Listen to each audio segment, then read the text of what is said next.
chers candidats qui nous suivent sur notre page YouTube, nous allons présenter la nature chimique de l'information génétique, en commençant d'abord par les recherches qui ont été effectuées par Frédéric Griffith. Frédéric Griffith est un biologiste de nationalité anglaise qui a fait des recherches en 1928. Ces recherches visent à déterminer la nature chimique de l'information génétique. Dans ces recherches, il a utilisé des bactéries appelées pneumocoques qui sont responsables d'une maladie infectieuse pulmonaire qu'on appelle la pneumonie.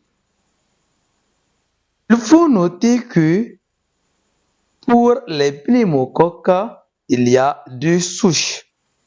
La souche S, Ismuth, qui est une souche capsulée, la souche R, Ruf, qui est une souche dépourvue de capsule. La démarche expérimentale, elle a injecté des pneumocoques à des souris dans des conditions variables, comme le montre ce tableau. Une question nous est posée à ce niveau.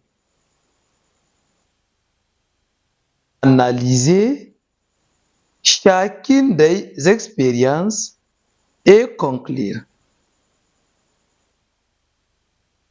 Analyser chacune des expériences et conclure.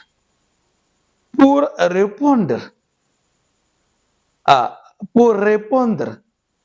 à ces questions posées, nous revenons sur ce schéma.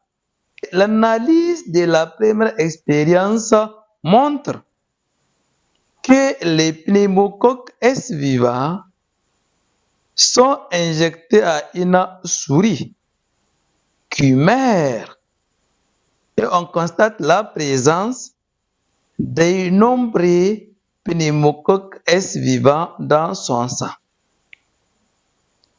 En deuxième expérience, on constate que lorsqu'on injecte les pneumocoques R vivants à une souris, elle survit et il n'y a pas de pneumocoque dans son sang. À la troisième expérience, les pneumocoques S sont d'abord tués avant d'être injectés à une souris. La souris survit et il y a l'absence de pneumocoque dans le sang.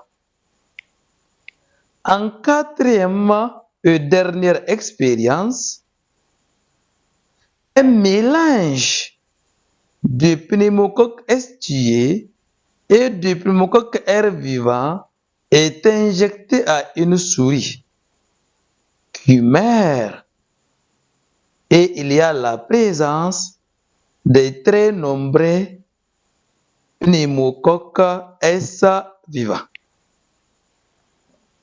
À partir des analyses précédentes, nous pouvons tirer les conclusions suivantes. Pour la première expérience, on conclut que les pneumocoques R vivants ne sont pas virulents ou inoffensifs ou encore non pathogènes.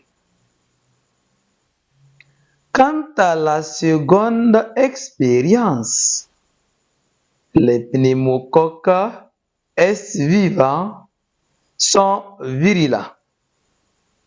Pour la troisième expérience, nous tirons la conclusion selon laquelle les pneumocoques S tués ont perdu leur virulence.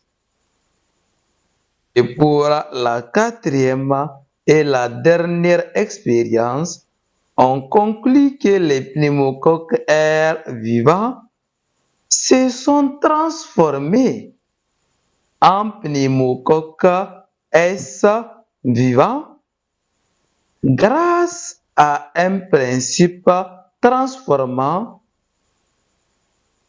qui a été cédé par les pneumocoques S tués.